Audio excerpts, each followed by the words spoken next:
Hi, Math 8.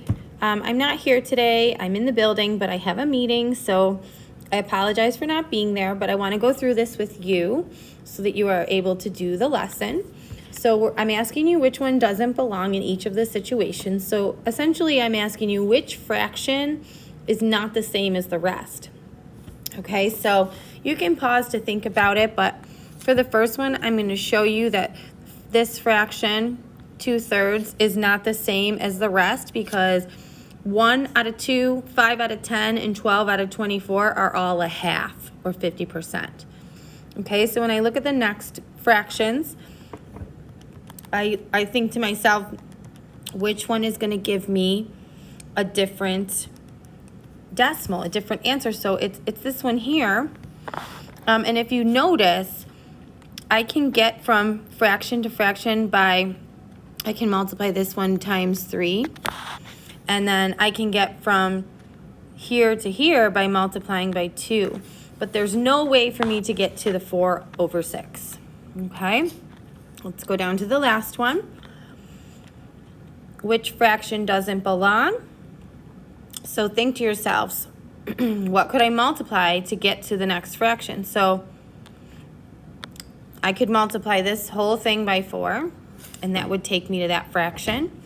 Or I can multiply this whole thing by 6. So here's my oddball out, because it's the one that doesn't give me an equivalent fraction. So if we're writing similar fractions, we are writing a fraction that is equivalent to the one shown, but it's either bigger or smaller. So for example, if I double 2, I get 4. And if I double 3, I get 6. So 4/6 is an equivalent fraction. Let's do another one. If I triple it, 2 times 3 is 6. 3 times 3 is 9. Another equivalent fraction. Let's multiply by 4. 2 times 4 is 8. And 3 times 4 is 12. You should also notice that there's a pattern within your fractions, that the top goes up by 2 and the bottom goes up by 3, because your original fraction was 2/3. The next one, I'm going to write two similar fractions. So if I double 4 and 1, I get 8 and 2. That's a similar fraction. If I triple 4 and 1, I multiply by 3, I get 2/3. Notice, everything still comes out to be 4. Okay, so that's how I know they're equivalent. Okay, let's go on to the next page. Okay, scale factor is when we multiply some quantity to come up with a larger or smaller quantity. Okay, so we multiply. So to figure out if things are proportional, we cross multiply. So what I mean is I'm going to take 2 times 15, it gives me 30. And I take 6 times 5, which also gives me 30. So yes, that is a proportional fraction. Okay, if I look at the next one, well, this part's easy. 5 times 1 is 5. And then if I do 2.5 times 2, I also get 5. So this is also proportional. Okay, let's try another one. So I multiply, cross multiply, I get -40. And I cross multiply here, I get -40. Still proportional. Okay. This one, 2 times 4 gives me 8. 5 times 1 gives me 5. Not proportional. Okay? It did not work.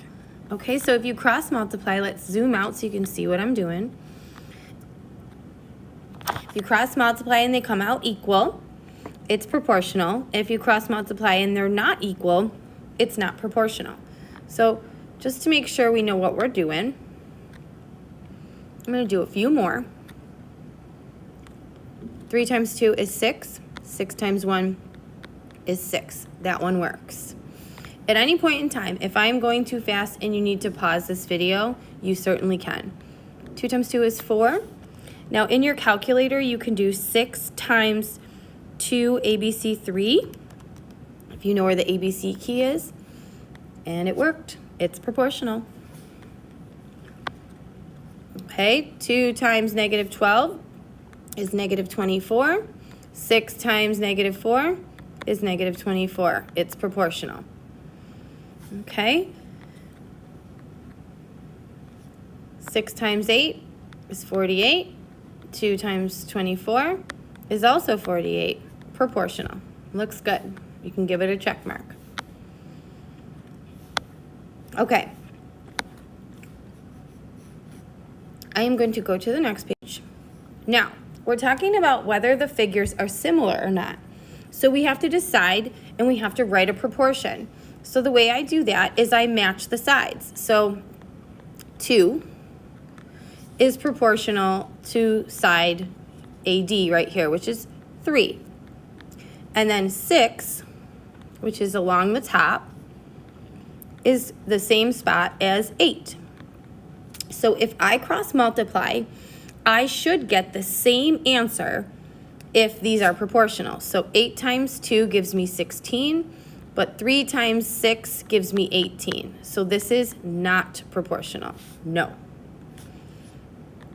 Okay, let's try it again. We're going to make fractions. So 1 and 3. So I'm going to write 1 and 3.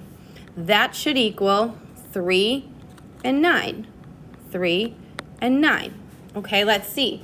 3 times 3 is 9, and 9 times 1 is 9. This shapes are similar because they are proportional. So you see the difference?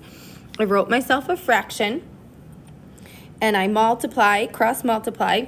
If my numbers come out the same, it's proportional, it's similar. If they don't, it's not. Let's try it again.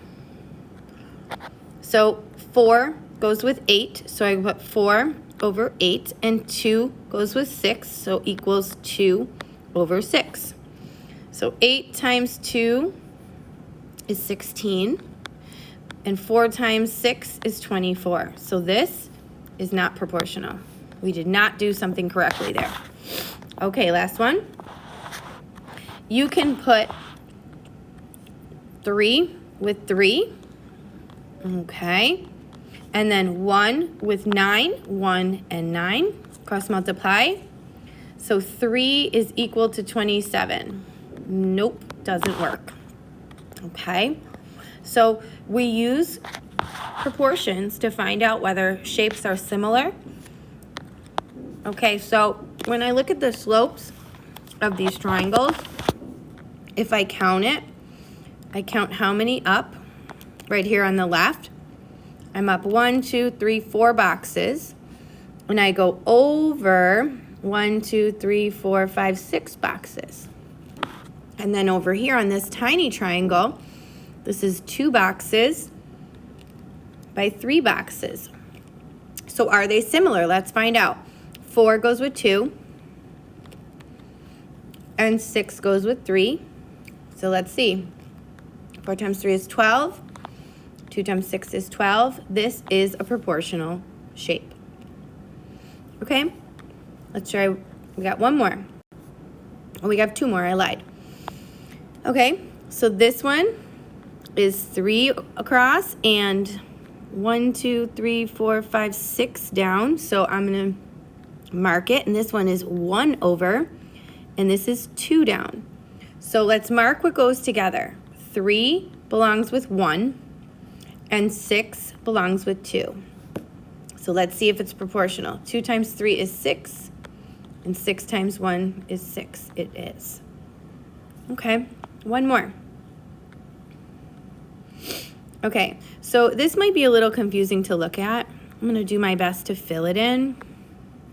So this and this is one small triangle. 1 by 2. That's a 2. Okay, and then I use a different color. This whole thing is another big triangle. So the green is a 2 by 1, 2, 3, 4. So if I set up a proportion, 1 matched with 2, and I'm talking about these 2 down here, and 2 matched with 4. So are they proportional? 2 times 2 is 4. Sorry. and 4 times 1 is 4. Good. So what you're going to do for me is you're going to go into your Desmos and you're going to try to create equal proportions with the water slide activity, and then you will be all done with your lesson. Good luck, guys.